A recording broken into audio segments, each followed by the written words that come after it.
அன்பான உறவுகளுக்கு வணக்கம். இந்த வீடியோ பதிவில் ஒரு உள்ளே எடுத்துக்கக்கூடிய பானமும் ஒரு ஃபேஸ் பேக்கும் தான் பார்க்க போகிறோம்.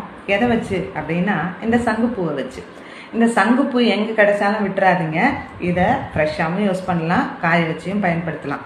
இதில் நிறைய மருத்துவ குணங்கள் இருக்குது. குடலுக்கு ரொம்ப நல்லது, கேன்சர் வராமல் தடுக்கும், சர்க்கரை அளவை கட்டுக்குள்ளே வைக்கும், இரத்த குழாயில் ஏற்படக்கூடிய அடைப்புகளை போக்கும், பெண்களுக்கு ஏற்படக்கூடிய இன்ஃபெக்ஷனை தடுக்கும், ஸ்ட்ரெஸ்ஸை நீக்கி மன மகிழ்ச்சியை கொடுக்கும். அது மட்டும் இல்லாமல் ஆன்டி ஏஜிங் நிறைய இருக்கிறதுனால தோலில் இருக்கக்கூடிய சுருக்கங்கள்லாம் நீக்கி இளமை தோற்றத்தை தக்க வைக்கும். இளமையாக இருக்க யாருக்கு தான் பிடிக்காது இல்லையா? அழகுக்கு முகம்தான் முகவரி இல்லையா? அந்த முகத்துக்கு ஒரு ஃபேஸ் பேக் ரெடி பண்ணுவோம். அப்புறம் இதை உள்ளுக்கையும் எடுத்துக்கிறதுக்கு ஒரு பானம் தயார் பண்ணுவோம். எப்படி பண்ணுறது பார்க்கலாமா? வாங்க. சங்குப்பூ டீ ஒரு 6லேருந்து 8 பூ எடுத்து காம்பை மட்டும் கிள்ளிட்டு நல்லா கழுவிட்டு 1 கப்பு தண்ணியில் போட்டு கொதிக்க வச்சிங்கன்னா பூவோட கலரெல்லாம் தண்ணியில் இறங்கி பூ வெள்ளையாயிடும்.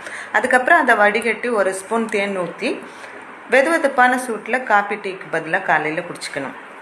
ஃபேஸ் பேக்குக்கு ஒரு 6லேருந்து 8 பூ எடுத்து காஞ்சதோ ஃப்ரெஷ்ஷோ பிச்சு போட்டு ஒரு 1/2 ஸ்பூன் தயிர், 1/2 ஸ்பூன் கடல மாவு போட்டு ஒரு 5 நிமிஷம் ரெஸ்ட்டில் வச்சுட்டு அதுக்கப்புறம் அதை நல்லா கையால் பிசைஞ்சிட்டு முகத்தில் ஃபுல்லாக அப்ளை பண்ணி காஞ்ச பிறகு கழுவிடும்.